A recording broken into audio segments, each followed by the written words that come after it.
I started to say I can't believe this is happening, but I can.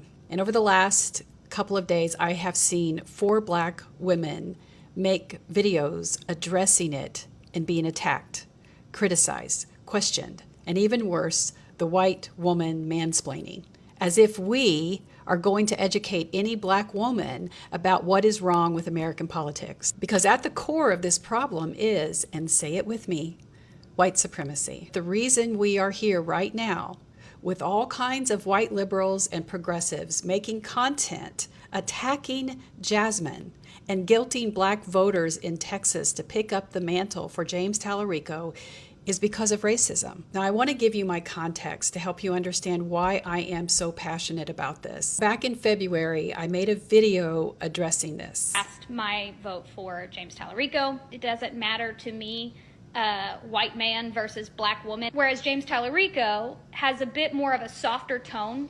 I still get comments on that video from white women telling me I am wrong to call out the person who made that video. But I'm not sorry, and I was naming the pattern. And that's the pattern that got me attacked by white liberal women who felt mischaracterized. But now that pattern has completed itself in full view in real time for anyone paying attention to what is happening right now. Now, for additional context, let's go back to July of 2025, before any of the James Tallarico softer tone unfolded. I wrote a blog called White Christian Men Stay in Your Lane. I wrote this in July of 2025. And in it, I named specifically James Tallarico as the example. And I knew I would get pushback when I argued that we cannot keep defaulting to white Christian men as the face of leadership in this moment. And here's what I wrote. Just because a white man speaks gently, quotes Richard Rohr, or cries on a podcast does not mean he is equipped to lead you into liberation. You must break the habit of looking for safety in the familiar face of patriarchal authority. I wrote that months before that video I posted calling out the softer tone comment. That was comparing Tallarico's tone to Jasmine Crockett's. Just think about that for a minute, because what I was doing was naming this conditioning that we white people have, the deep, trained instinct inside white supremacist Christian patriarchy. And that training, that indoctrination tells us a certain kind of white man, his voice is safe, he's credible, and he's worthy of our trust and our votes. But okay, we're past that. Now we're on the other side of that race. Jasmine Crockett lost. She accepted the results of that race with grace. She congratulated Tallarico. She endorsed him publicly, and she told her supporters that this was bigger than one Democrat. But somehow white liberals are now angry with her. And why? Because are they literally admitting that Tallarico isn't running an effective campaign?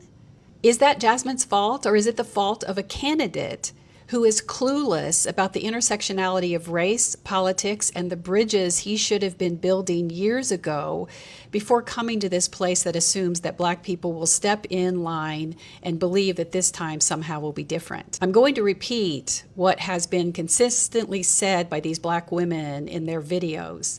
You want Black women's labor, but you don't want their leadership. This is the moment I want you to see, because I keep hearing from we white people that 2 things can be true. And what you're naming is that, yes, we need to defeat the Republicans at all costs and then continue to fight against fascism.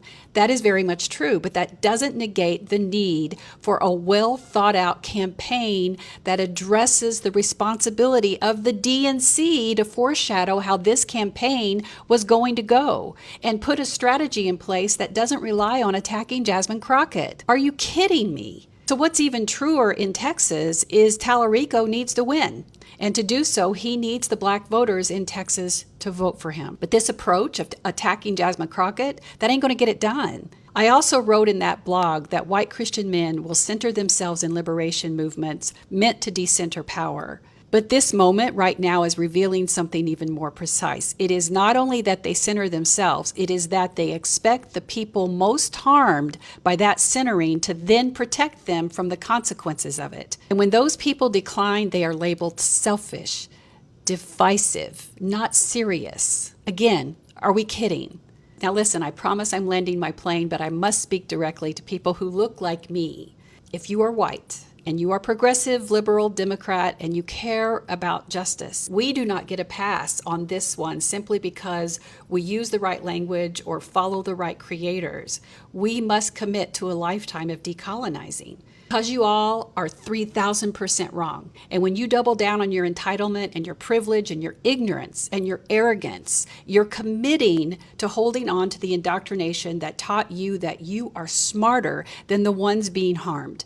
And we all saw that during the primary race. The misinformation about Jasmine, the coded language like softer tone, the language around her being unelectable in Texas, as she is an elected U.S. House of Representative from Texas. Look, I'll be the first to say Texas has a huge problem, but you aren't going to solve it until you face it. I wrote a year ago that liberation will not come from the same social conditioning that upheld the cage of oppression. And I mean it now. And everything that has unfolded between that blog and this moment right now is evidence that we still have profound, necessary, uncomfortable work to do. And that work begins not at the voting booth, but looking in the mirror. I'm going to close by saying this. James Tallarico does need to win. I hope he and his campaign and the DNC come together to create a strategy that addresses the concerns of the Black voters in Texas.